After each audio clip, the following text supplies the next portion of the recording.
Hello everyone. आज की class में डिस्कस करेंगे यानी हम लोग पढ़ने वाले हैं समांतर पट संधारित्र जिसको बोलते हैं पैरेलल प्लेट कैपेसिटर। ठीक है। तो इस पैरेलल प्लेट कैपेसिटर में देखेंगे कि इसकी फॉर्मूला क्या होती है। ठीक है। प्लेट को किस तरीके से अरेंज करते हैं इन सब चीजों पे डिस्कस करें। और ये बता दूं ये हिंदी माध्यम के विद्यार्थियों के लिए है। और यदि आप अपनी भाषा में बेस्ट कॉन्सेप्ट के साथ फिजिक्स पढ़ना चाहते हैं तो डिस्क्रिप्शन बॉक्स में लिंक इंग्लिश मीडियम के लिए दिया गया है, वहां पे जाकर क्लिक करें और अच्छे तरीके से आप टॉपिक वाइज फिजिक्स को पढ़ सकते हैं और न्यूमेरिकल को सॉल्व कर सकते हैं। तो देखिए आज की जो टॉपिक है वो है समांतर पट संधारित्र जिसको बोलते हैं पैरेलल प्लेट कैपेसिटर। देखिए कैपेसिटर की सबसे खास बात होती है कि ये चार्ज को, विद्युत आवेश को संचित करता है, स्टोर करता है, जिसको बनाने के लिए कम से कम दो प्लेट लेते हैं, दो कंडक्टर का प्लेट लेते हैं, चालक का प्लेट लेते हैं और उसको कुछ दूरी पर रख देते हैं तो वो संधारित्र बन जाता है।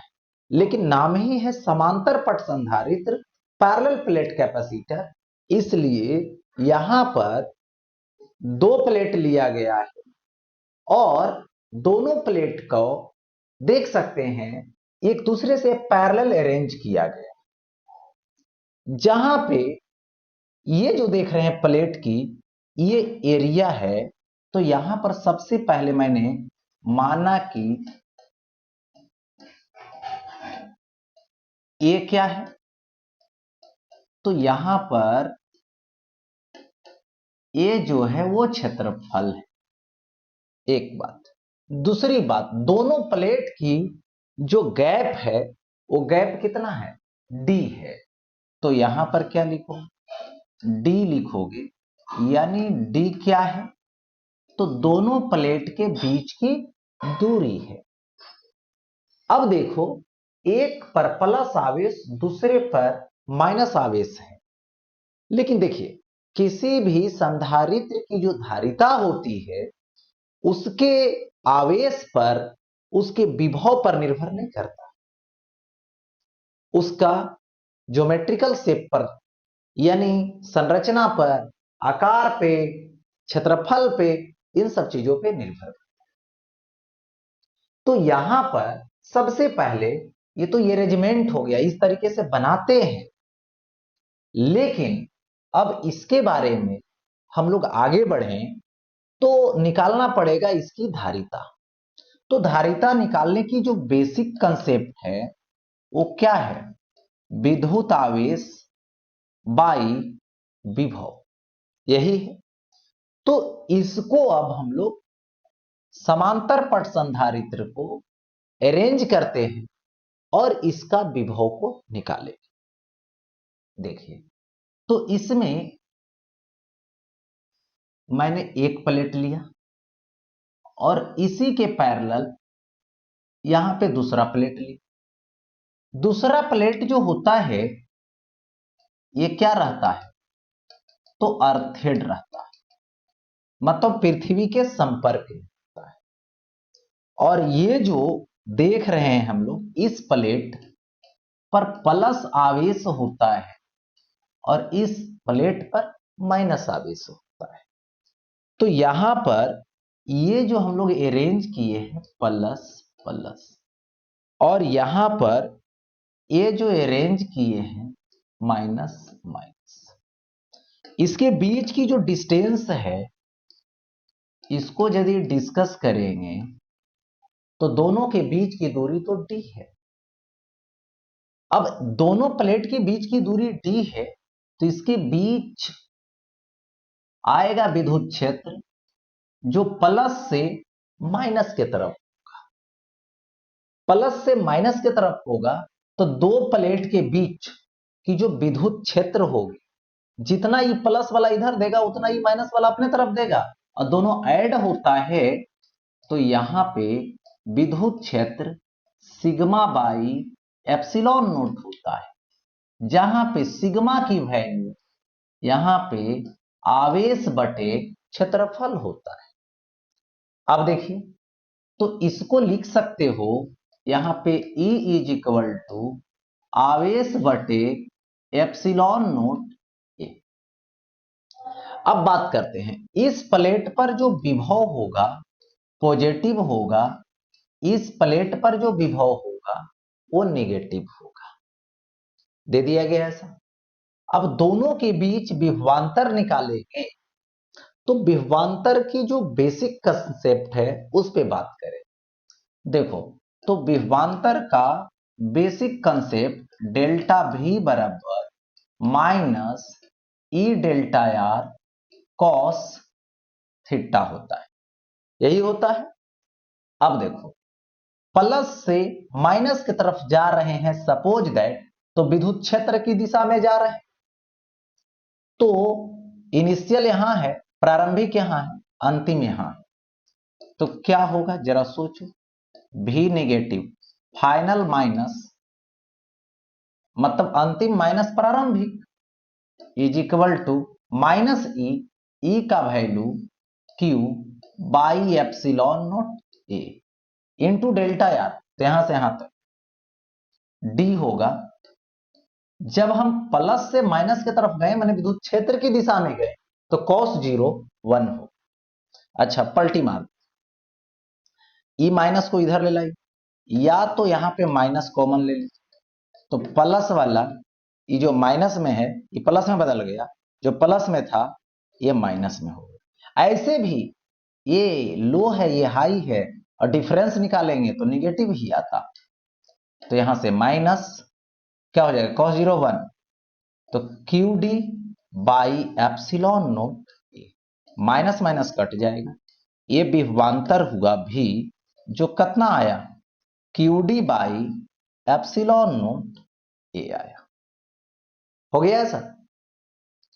अब देखिए यहां पर भी निकल गया, तो हम बेसिक कंसेप्ट के पास जाएं, C is equal to Q by V, यही होता है ना, क्यू बाई भी लगा दी, तो यहां से C is equal to Q by V, तो क्यू रहने दीजिए, ठीक है, क्यू रहने दिया मैंने, और भी का वैल्यू पुट कीजिए, तो Q D by epsilon naught A, तो ऊपर चला जाएगा, तो क्यू क्यू तो कट जाएगा, सो C इज इक्वल टू ए आएगा epsilon naught A by T.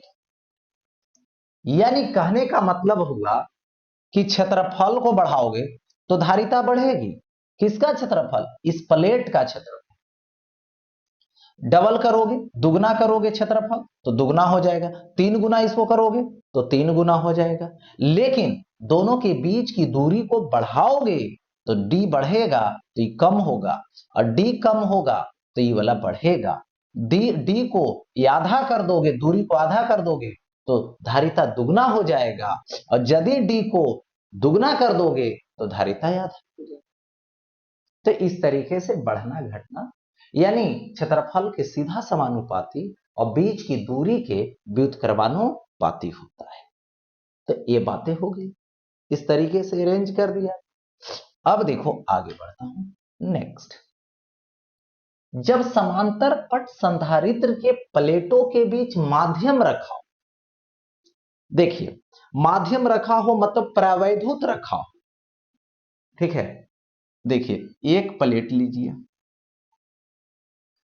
एक प्लेट, इसी के समानांतर दूसरा प्लेट ले लीजिए, अर्थेड कर दीजिए। चलिए ये संधारित्र बन गया, कौन? समांतर पट संधारित्र। और इनके प्लेटों के बीच एक माध्यम डाल, मैंने एक माध्यम डाल, देखिए तो माध्यम डाला जिसकी वैल्यू एप्सिलॉन आर है। आपेक्षिक विद्युतशीलता या तो यहां पर ऐसे लिख सकते हो, डाइलेक्ट्रिक कांस्टेंट यानी प्रावैधुत स्थिरांक के है, जो आपस में बराबर होता है।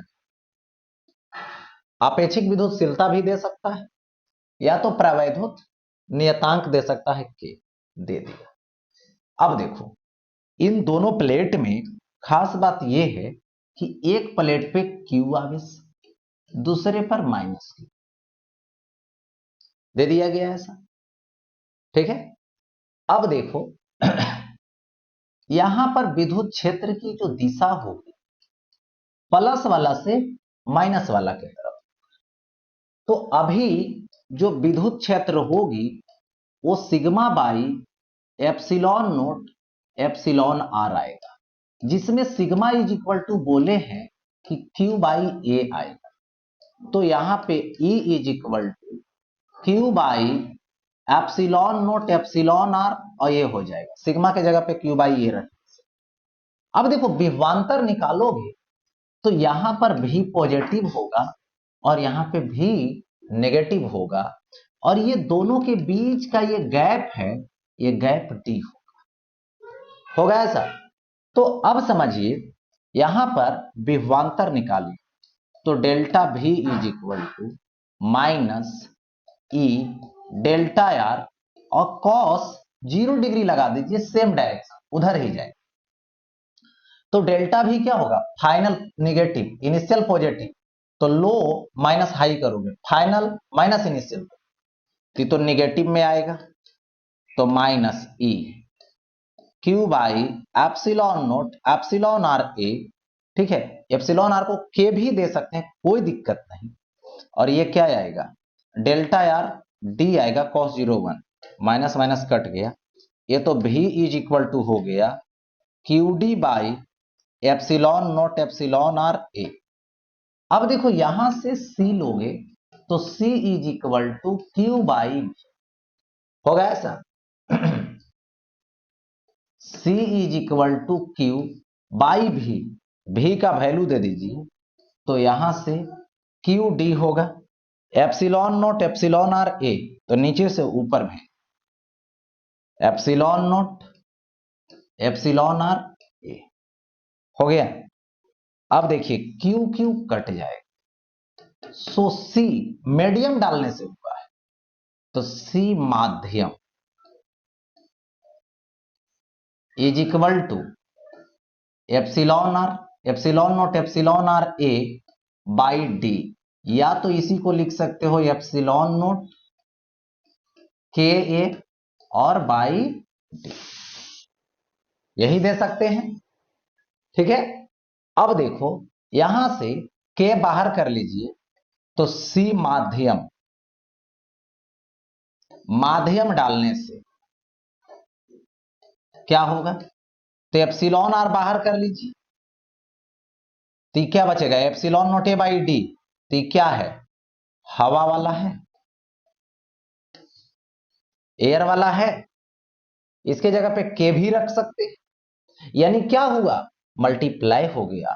तो यहां पे एक बात याद रखिए कि जो धारिता है वो इसका सीधा समानुपाती है, यानी जितना आपेक्षिक विद्युतशीलता या तो प्रावैद्युतांक जो होगा, नियतांक जो होगा वो बड़ा होगा, उतना ही ज्यादा उसकी धारिता होगी। यानी कहने का मतलब हुआ कि यहां पर माध्यम पर निर्भर कर रहा है, और माध्यम डालने से, दोनों प्लेट के बीच माध्यम डालने से क्या हो रही है, तो धारिता बढ़ रही है।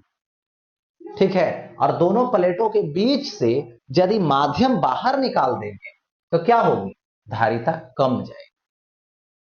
ठीक है, ये बात है। तो ये हो गया डायरेक्टली प्रोपोर्शनल।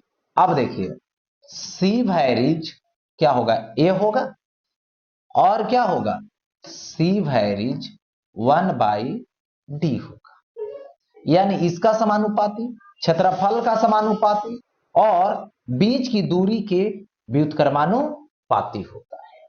ये होता है यहां पर, तो ये रहा माध्यम को डालने से। ठीक है, धारिता।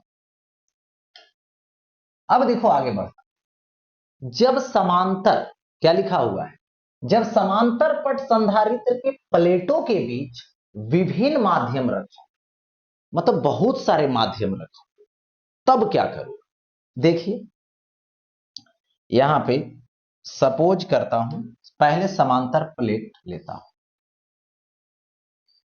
एक प्लेट हुआ और ये इसका दूसरा प्लेट हुआ, इसको अर्थ से जोड़ा गया है, यानी अर्थेड किया। अब जरा सोचिए, एक माध्यम यहां तक है जिसका मोटाई T1 है, दूसरा माध्यम ये वाला है जिसका मोटाई T2 है, एक माध्यम और है इसका मोटाई T3। ठीक है, इसको आवेश दो तो प्लस क्यू, इसको आवेश होगा माइनस क्यू, दोनों प्लेट के बीच होगी। इसकी जो आपेक्षिक विद्युतशीलता होगी ε1, जिसको K1 भी बोल सकते हैं, प्रावैद्युतांक नियतांक प्रथम माध्यम का, दूसरे का E2, तीसरे का E3, ε3। ठीक है, ε1, ε2, ε3, या तो K1, K2, K3 ऐसे भी दे सकते हो। जरा देखिए, ये हुआ प्रथम माध्यम, ये हो जाएगा यहां पर दूसरा माध्यम, और ये हो जाएगा यहां पे थर्ड मीडियम। हो गया, बारी बारी से समझिए। तो इस माध्यम के लिए यदि पहले चलोगे तो यहां से क्या होगा, E1 निकलेगा, तो E1 is equal Q by epsilon naught ε1 A। तो यहां पर विभवांतर होगी इसका V1, तो V1 क्या होगा, तो E1 T1 हो गया। अब देखो यहां से V1 is equal to Q by epsilon naught ε1 A into T1 हो गया, एक बात। दूसरा E2 लोगे, ठीक है, तो यहां से Q by epsilon naught ε1 A, और यहां से V2 is equal to E2 into क्या आएगा, T2 आएगा। ठीक है, तो E2 क्या हो जाएगा, यहां से Q by epsilon naught ε1 A into क्या आएगा, T2 आएगा। अगर क्या लोगे, थर्ड मीडियम के पास इलेक्ट्रिक फील्ड होगा, जैसे फर्स्ट मीडियम में कैसे होगा, इधर होगा E1, ये होगा E2, और ये क्या होगा, तो यहां पे E3। ठीक है, अब देखो, तो E3 लीजिएगा तो Q बाई, ओ यहां पे छूट गया है, E2 होगा ε2 होगा ε2, अबर होगा एप्सिलॉन नोट ε3 A। तो यहां से जब V3 जब निकालोगे तो ये क्या होगा, E3 इंटू T3 होगा थर्ड के लिए, तो वैल्यू रखिए E3, तो क्या हो जाएगा, Q by epsilon naught ε3 A और ये T3 हो गया। अब इसकी धारिता जब मुझे निकालनी है तो क्या करोगे, टोटल वोल्टेज, ये टोटल वोल्टेज V, तो V1 V2 V3 तीनों को बारी बारी से ऐड कर दिया जाए। अब जैसे ऐड करोगे तो क्या मिलेगा, यहां से V is equal to first, तो QT1 epsilon naught ε1 A plus QT2 by epsilon naught ε2 A plus QT3 by epsilon naught ε3 A हो जाएगा। और इसमें से कॉमन लोगे जब तो क्या आएगा, Q by epsilon not a, क्या बचेगा T1 by epsilon 1, T2 by epsilon plus T3 by epsilon. तो ये क्या निकल गया, यहां पे वोल्टेज निकल गया, दे दिया गया यहां पे वोल्टेज। ओके, तो ये हो गया। अब देखो कैपेसिटी लिखोगे तो C इज इक्वल टू क्या होता है, Q बाई भी होता है जी, ये Q बाई भी हो गया। अब देखो Q का वैल्यू पुट कीजिए तो Q ही रहेगा, वोल्टेज का वैल्यू V का पुट कीजिए तो नीचे कितना है, Q बाई एप्सिलॉन नोट ए, यहां से क्या आएगा T1 by epsilon, T2 by epsilon plus T3 by epsilon 3। अब इसमें से जो कैंसिल होना है कर दे, क्यू क्यू कट गया, ऊपर लेकर चले जाइए। So C is equal to epsilon naught ये होगा बाई, ये क्या आएगा T1 by epsilon 1, T2 by epsilon 2, T3 by epsilon 3। निकल गया ये धारिता, ये कैपेसिटी निकल। यही यदि रहता एन माध्यम के लिए, यदि एन माध्यम के लिए बात करें तो क्या हो जाएगा, C is equal to epsilon naught ये होगा बाई क्या आएगा T1 by epsilon 1, T1 by epsilon 1, T2 by epsilon 2 plus dot dot dot plus क्या आएगा Tn बाई एप्सिलॉन n। तो ये क्या निकल गया यहां, ये धारिता निकल। कितने मीडियम के लिए, जब n माध्यम रहेगा तो, बस ये फॉर्मूला याद रखिए।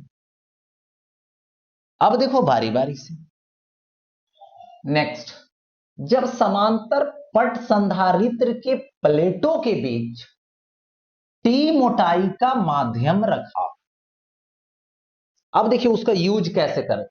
जो n माध्यम रखा हुआ है, बहुत सारे माध्यम अलग अलग रखा हुआ है, उसका फार्मूला का यूज कैसे करें। सो देखिए, जैसे अभी समांतर पट संधारित्र, तो ये संधारित्र हो गया समांतर पट। देखिए ये क्या है, अर्थ से कनेक्ट है, पृथ्वी से जुड़ा हुआ है। अब इसके बीच एक लगा दो, दोनों के बीच की दूरी है, इसके बीच में एक प्लेट डाल, प्लेट डालने से धारिता बढ़ती है, जिसका मोटाई कितना है T, और इसका आपेक्षिक विद्युतशीलता एप्सिलॉन आर है, या तो बोल सकते हैं डाइलेक्ट्रिक कांस्टेंट प्रावैधुत नियता K है ऐसा। अब यहां पर चर्चा यह है कि देखिए इस तो माध्यम हो गया, लेकिन पूरा में माध्यम नहीं, ठीक, तो बीच खाली है, तो एक तो हो गया हवा और दूसरा हो गया माध्यम, एक हो गया हवा और दूसरा हो गया माध्यम। देखिए तो यहां से पहले बात करें फॉर, यानी यहां पर लिखें हवा के लिए, हवा को मान लो प्रथम माध्यम, तो हवा के लिए एप्सिलॉन 1, यानी प्रथम माध्यम के हवा के लिए 1 होगा, और उसकी हवा की जो थिकनेस होगी वो T1 होगी, तो कितना होगा टोटल D, और T माइनस कर दो तो ये क्या आएगा D माइनस T हो जाएगा। अब देखिए दूसरा है माध्यम,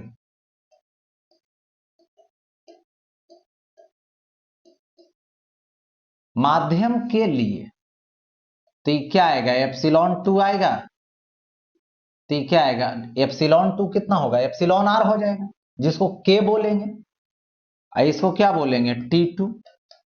तो T2 बराबर कितना आ जाएगा, T ही आएगा, यही माध्यम की मोटाई, तो T हो जाएगा। ठीक है। अब देखो यहां से जब धारिता लिखेंगे तो C is equal to epsilon naught A होगा, बाई क्या आएगा, प्रथम के लिए T1 बाई एप्सिलॉन वन, दूसरा के लिए T2 बाई एप्सिलॉन टू। हो गया। यहां पे एप्सिलॉन नोट ए होगा by T1 by epsilon one, T1 का value D minus T by one होगा, प्लस T2 का वैल्यू T लीजिए और बाई एप्सिलॉन टू, तो ये क्या आएगा, एप्सिलॉन आर लेंगे। हो गया ऐसा। अब देखो तो इसको लिखेंगे C is equal to epsilon naught A by D minus T, और प्लस क्या आएगा, T बाई एप्सिलॉन आर आएगा। हो गया ऐसा। देखो बारी बारी से मैंने वैल्यू सिर्फ पुट कर दिया, दोनों माध्यम को अलग ऐसा दिया मैंने। तो अब यहां से क्या करोगे, देखो सजाते हैं, C is equal to epsilon naught A आएगा, D माइनस टी है तो D को रहने दो, ये माइनस टी है और ये प्लस टी है, तो माइनस टी को कॉमन कर लो यहां से, तो यहां से इससे माइनस टी कॉमन किए तो वन बचा, और यहां पर प्लस टी है और तुम माइनस टी कॉमन किया है तो माइनस वन बचेगा, और बाई एप्सिलॉन आर हो जाएगा। यानी प्रावैधुक्त नियतांक के रहता तो के रखा था, तो ये तो सॉल्व हो गया। यानी इस तरीके से इसका कैपेसिटी हो जाए, धारिता हो जाए। ठीक है। फिर से एक बात और एक बार बता, देखिए जब समांतर पट संधारित्र के प्लेटों के बीच टी मोटाई का धातु प्लेट रखा हो, अब क्या है, धातु है, चलिए ठीक है कोई बात नहीं। देखिए बारी बारी से फिर समांतर प्लेट लेंगे, संधारित्र बन गया। देखिए ये जो है अर्थ से कनेक्ट कर पृथ्वी से, और इसके बीच टी मोटाई का धातु लाके,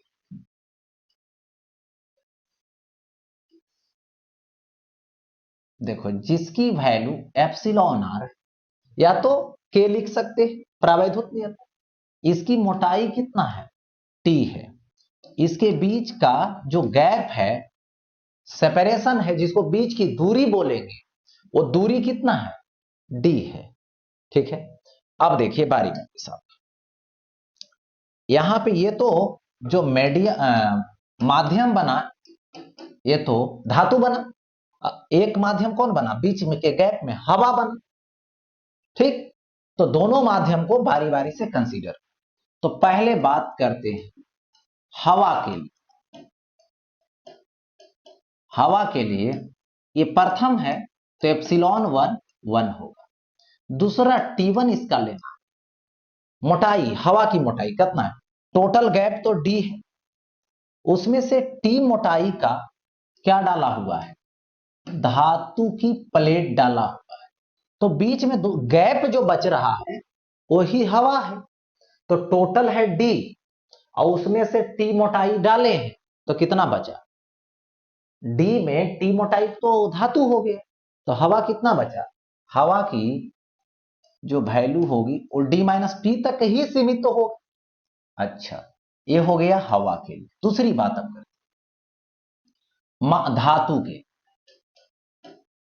दूसरा माध्यम धातु के, इसकी वैल्यू एप्सिलॉन टू, जो एप्सिलॉन आर है, जो क्या होता है, इनफाइनाइट होता है। इसकी जो मोटाई होगी वो T2 होगी, और T2 की जो वैल्यू होगी उसको हम लोग यहां पर बोलेंगे क्या, जरा सोचिए, इसको बोला जाएगा यहां पर कितना, टी। फार्मूला लगाइए, C बराबर एप्सिलॉन नोट ए, प्रथम माध्यम के लिए T1 बाई एप्सिलॉन 1, दूसरे माध्यम के लिए T2 बाई एप्सिलॉन, यानी कह सकते हो एप्सिलॉन नोट रहने दी by T1 by epsilon. T1 कितना है, तो D माइनस टी है, और बाई 1 एप्सिलॉन 1, प्लस दूसरा क्या लेंगे, T2 लेंगे तो T होगा, और बाई एप्सिलॉन 2 लेंगे तो एप्सिलॉन R रख दीजिए। देखिए C is equal to epsilon naught A होगा, D माइनस टी होगा, plus T by epsilon R होगा। C is equal to epsilon naught A, D होगा, माइनस टी है, ई प्लस टी है, दोनों में टी टी है, टी कॉमन कर लीजिए, तो माइनस टी कॉमन करोगे तो यहां से जैसे टी माइनस टी कॉमन किया तो इस माइनस टी में कॉमन हो गया माइनस टी, तो 1 बचा, यहां पर माइनस होगा 1, क्योंकि टी है प्लस टी है, माइनस टी कॉमन कर रहे हो तो ये बचेगा, अब बाई एप्सिलॉन आर होगा ऐसा। अब देखो यहां पे क्योंकि माइनस टी को अंदर ले जाओ तो माइनस टी और minus minus plus T by epsilon R, वही वैल्यू आ जाएगी। अच्छा, तो सी है ना, एप्सिलॉन नोट है ए, और by D minus T into 1 minus 1 by infinite हो गया। तो यहां से जो 1 बाई इनफाइनाइट होगा उसको नेग्लेक्ट बोला जाए। 1 बाई इनफाइनाइट को क्या बोलोगे, नेग्लेक्ट। तो C is equal to epsilon naught A by D minus T हो गया ऐसा। तो जब धातु की प्लेट डालोगे, मेटल की प्लेट डालोगे, तो ये आएगा epsilon naught A by D minus T आएगा। ठीक, एक दूसरी बात, यदि मान लो T very very less than D, यानी ये जो धातु की प्लेट है, जब धातु की प्लेट बहुत पतला हो, है ना, तो क्या होगा, यानी T very very less than D, बहुत पतला हो धातु की प्लेट, तो टी बहुत छोटा होगा डी के सामने, तो सी बराबर क्या होगा, epsilon naught A by D होगा। यानी कहने का मतलब हुआ कि यदि हम धातु की प्लेट नहीं डालते तो क्षेत्रफल प्लेट का ये है और दोनों के बीच की दूरी d है, तो धारिता होगी epsilon naught A by D बिना धातु के प्लेट को डाले हुए। यदि धातु की प्लेट की मोटाई t है तो epsilon naught A by D minus T होगा।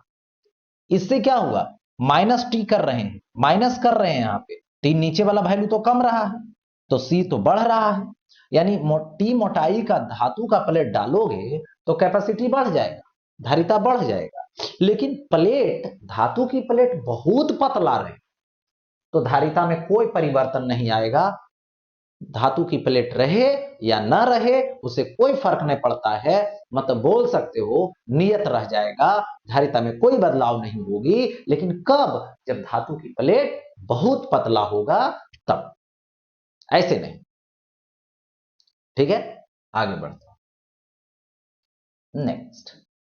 अब देखिए, एक समांतर प्लेट संधारित्र के प्लेटें 5 मिलीमीटर अलग और क्षेत्रफल इतना है, माने 5 मिलीमीटर की दूरी पर है दोनों प्लेट, तो D की वैल्यू 5 मिलीमीटर यानी 5 into 10 to the power -3 metre हो गया। क्षेत्रफल कितना हुआ, तो A is equal to 2 metre square.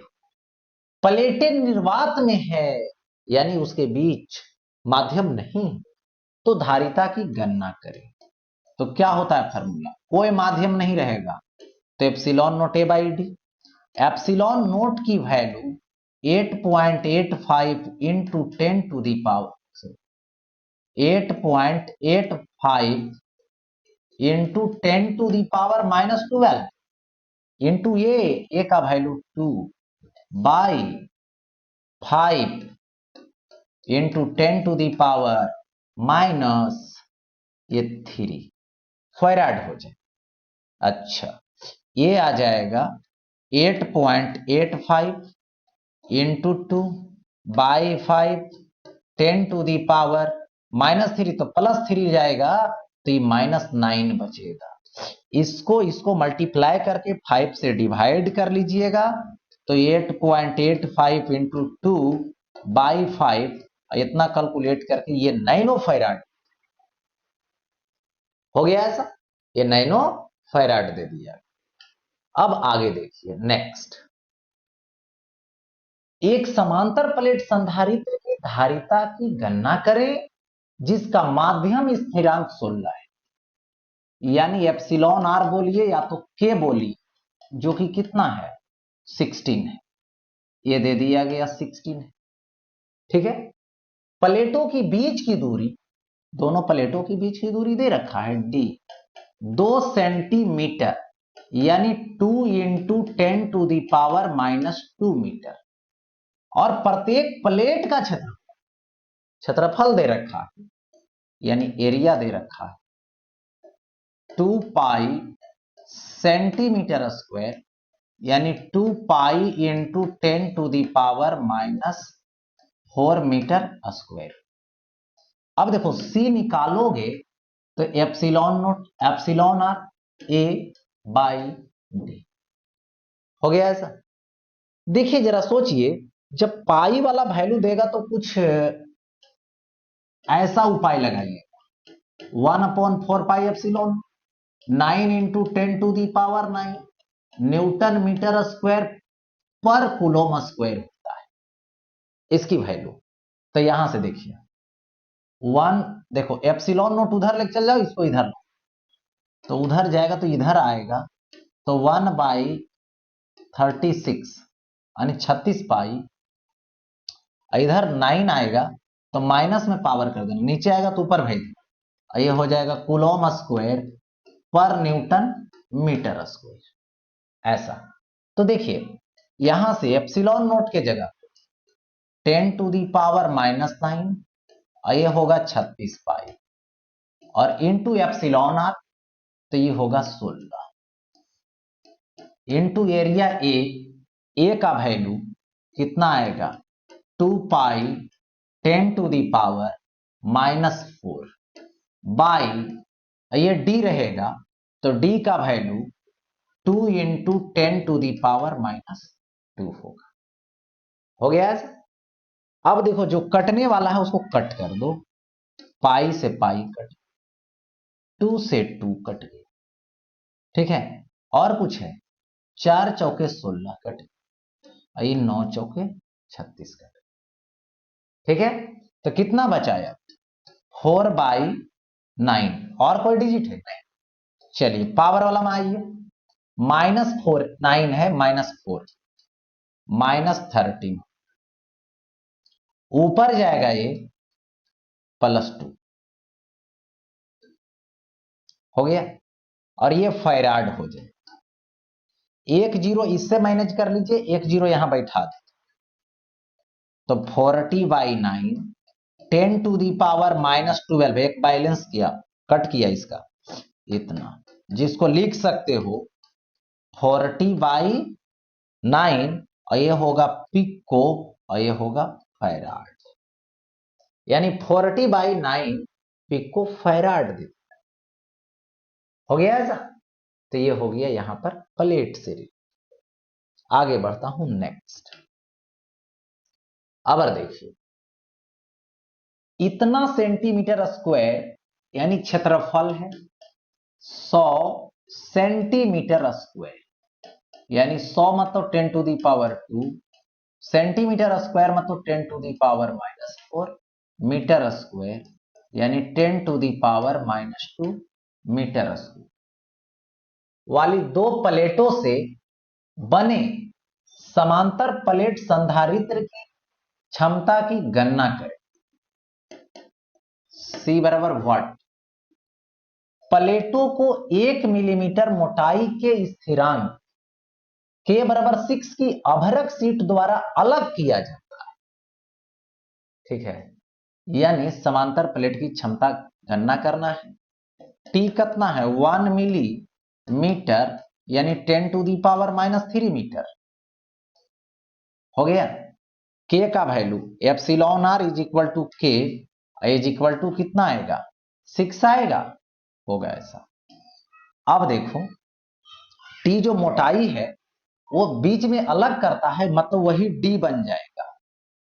ठीक है, तो C is equal to epsilon naught epsilon r A और बाई D माध्यम रखा हुआ। ठीक है, तो वैल्यू दीजिए 8.85 10 to the power -12, epsilon r 16 है एंड 6 है, into A 10 to the power -2, value put कर दी, हाँ, by D millimetre 10 to the power -3 हो गया ऐसा। अच्छा, इन दोनों को मल्टीप्लाई कीजिए जरा, क्या करोगे, 8.85 10 to the power -12 into 6 10 to the power, देखिए क्या हो जाएगा, -12 है। ठीक है, और ये कितना है, -2 है, तो -12 रहने दीजिए। ठीक, और ये ऐसा कीजिए कि ये दोनों कटेगा, एक बचेगा पावर, दो को तो बैलेंस से हो जाएगा, इतना फैराड, तो 10 आगे बढ़ा दीजिए, 8.85 60 हो जाएगा और 10 टू दी पावर -12 पिको और ये फैराड, सॉल्व हो जाएगा। नेक्स्ट देखिए, इसमें दे रखा है एक संधारित्र की धारिता कितना है, इतना, जो इसकी प्लेटों के बीच ढकता हुआ पदार्थ डालने पर इतना तक बढ़ जाता है, यानी जिस समय कुछ नहीं रहता है, हवा रहता है, उस समय बात किया कि 50 पिको फैराड है, और उसमें कोई पदार्थ डालते हैं, माध्यम डालते हैं, तो उसका K या तो एप्सिलॉन r मुझे मालूम नहीं, यानी स्थिरांक उसका मालूम नहीं है, परावैद्युतांक जो है मालूम नहीं, व्हाट, तो उसकी धारिता माध्यम डालने से कितना हो जाता है, 175 पिको फैराड तक हो जाता है। पदार्थ का स्थिरांक क्या है, ठीक है, तो पदार्थ का स्थिरांक निकालना, तो बताए थे कि C माध्यम जो होता है उसकी फॉर्मूला होती है एप्सिलॉन r या तो K और इनटू हवा वाला ले। ठीक है, तो C माध्यम वाला कितना, 175 बराबर, इसको K लिख सकते हैं या तो एप्सिलॉन r, पिको फैराड इधर भी होगा और इधर भी पिको फैराड ही होगा, तो दोनों कट जाए, तो K की वैल्यू आए तो कितना आएगी, 175 बाई 50, तो इसको लिख सकते हो 175 बाई 5 इंटू 10, तो क्या लिखोगे, 175 को 5 से डिवाइड, 35 बाई 10 आएगा, यानी 3.5 आएगा, यानी K की वैल्यू आ गई। ओके, अब देखो आगे बढ़ते, तो यही था यहां पे समांतर प्लेट संधारित्र। ठीक है, समांतर पट संधारित्र जिसको पैरेलल प्लेट कैपेसिटर बोलते हैं, जिसकी धारिता के बारे में आज मैंने डिस्कस किया, फिर आगे कल की क्लास होगी।